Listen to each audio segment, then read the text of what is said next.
This is a presentation about film and negative scanners.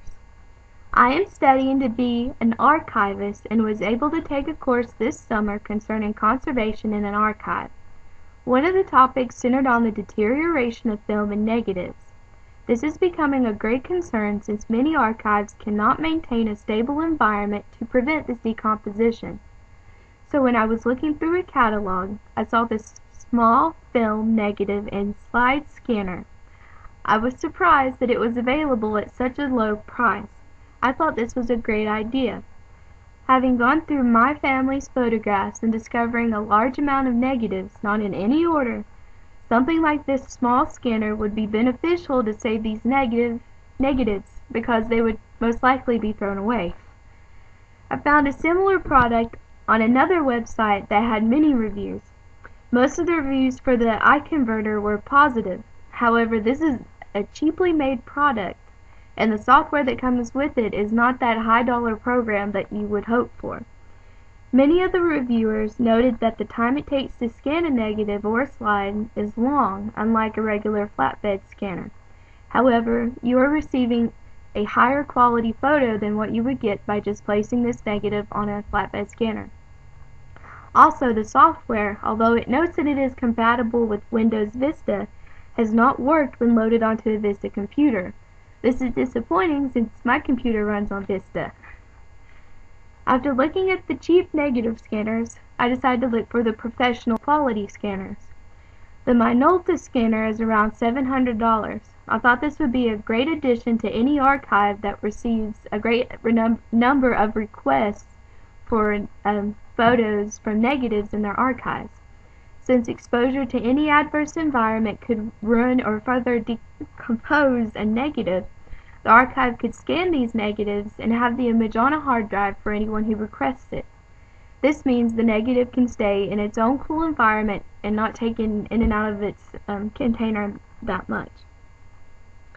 The Minolta also has the compatibility to remove scratches and dust from negatives through a program called Digital Ice, which stands for Image Correction Enhancement.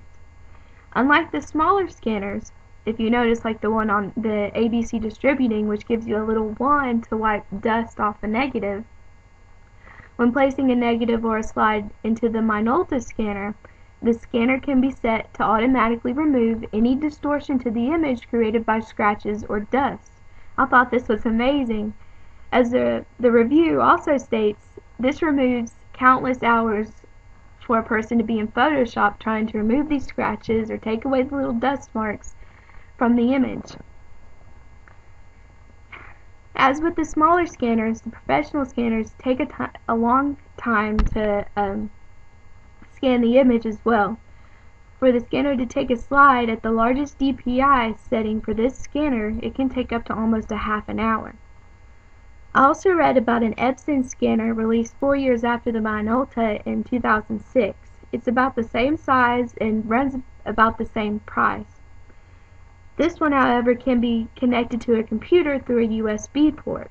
However, it is a flatbed scanner, which the reviewer found lacking since the Minolta scanner, you can just slide the scanner and slide the negative into its little holder and into the scanner and not have a piece of glass separating them.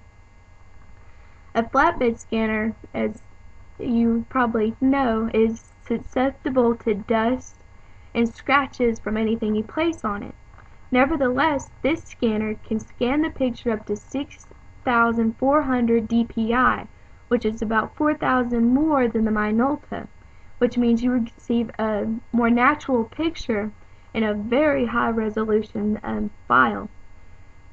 The reviewer also notes that it is very fast and produces a fantastic result despite it being a flatbed.